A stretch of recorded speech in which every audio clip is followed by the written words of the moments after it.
லட்டூஸ் family உங்களை அன்புடன் வரவேற்கிறது.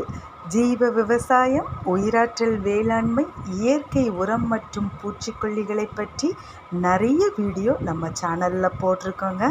நம்ம சேனலை பார்க்காதவங்க முதல்ல சப்ஸ்கிரைப் பண்ணுங்கள். வாங்க வீடியோக்குள்ளே போகலாம். இன்றைக்கி நம்ம வீடியோவில் சின்ன கற்பூரம் வச்சு எப்படி ஒரு பூச்சிக்கொல்லி தயார் பண்ணலாங்கிறத சொல்ல போகிறேங்க. விளைநிலங்கள் மற்றும் வீட்டு தோட்டங்கள் செழிப்பாக வளர விடாமல் தடுக்கிற இந்த பூச்சியை தடுக்கக்கூடிய இந்த மருந்தை தாங்க சொல்கிறேன். இந்த பூச்சிக்கொல்லி போதுங்க நிறைய பூச்சி தாக்கத்திலிருந்து நம்ம தாவரத்தை பாதுகாக்கலாங்க. இதை எப்படி தயார் பண்ணணுங்கிறத இந்த வீடியோவில் சொல்கிறேங்க. அதுக்கு முதலாவதாக 100 கிராம் கற்பூரம் எடுத்துக்கிடணுங்க. 300 ml வேப்ப எண்ணெய்ங்க. அதை கரைக்கிறதுக்கு காதின் சோப்புங்க. 10 லிட்டர் தண்ணி யூக்கலிப்டஸ் ஆயிலுங்க. இந்த கற்பூரத்தை நல்ல சோப்பு தண்ணியில் நல்லா கரைச்சிக்கிடணுங்க. அதனுடன் வேப்ப எண்ணெயும் சேர்த்து நல்லா கரைச்சிக்கிடணுங்க. இந்த கரைத்த கலவையோட 10 லிட்டர் தண்ணீர் சேர்க்கணுங்க. இதனுடன் சிறிதளவு யூக்கலிப்டஸ் ஆயிலை கொஞ்சம் சேர்த்துக்கிடணுங்க.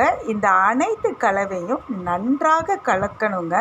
இந்த கலவை ஒன்றுடன் ஒன்று நன்றாக கலக்கி இருக்கணுங்க. அவ்வளோதாங்க, நம்ம பூச்சிக்கொல்லி தயாராகிட்டுங்க. எந்தெந்த இடத்துல பூச்சி தாக்கங்கள் இருக்கோ அந்தந்த இடத்துல நம்ம ஸ்ப்ரே பண்ணணுங்க. விளை நிலமாக இருந்ததுன்னா மாதத்துக்கு ஒரு முறை ஸ்ப்ரே பண்ணால் போதுங்க. வீட்டு தோட்டமாக இருந்ததுன்னா இதனுடன் சிறிதளவு தண்ணீர் சேர்த்து நம்ம ஸ்ப்ரே பண்ணலாங்க. இலையின் அடிப்பகுதியில் ஸ்ப்ரே பண்ணுங்க. விளை நிலமாக இருந்தாலும் இலையின் அடிப்பகுதியில் ஸ்ப்ரே பண்ணுங்க.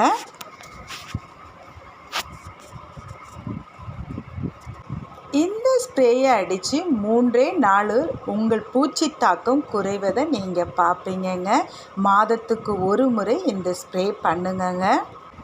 தாவரத்தை தாக்கும் கொசு, இலை சுருட்டு புழு, ஈக்கள், கம்பளி பூச்சிகள், இதிலேருந்து நிறைய பூச்சி தாக்கங்கள்லேருந்து நம்ம தாவரத்தை காப்பாற்றிடலாங்க.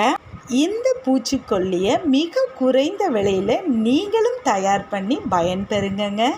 இது போன்ற வேறொரு வீடியோவில் உங்களை சந்திக்கிறேங்க. இந்த வீடியோ பார்த்த அனைத்து அன்பு உள்ளங்களுக்கும் எனது மனமார்ந்த நன்றிங்க.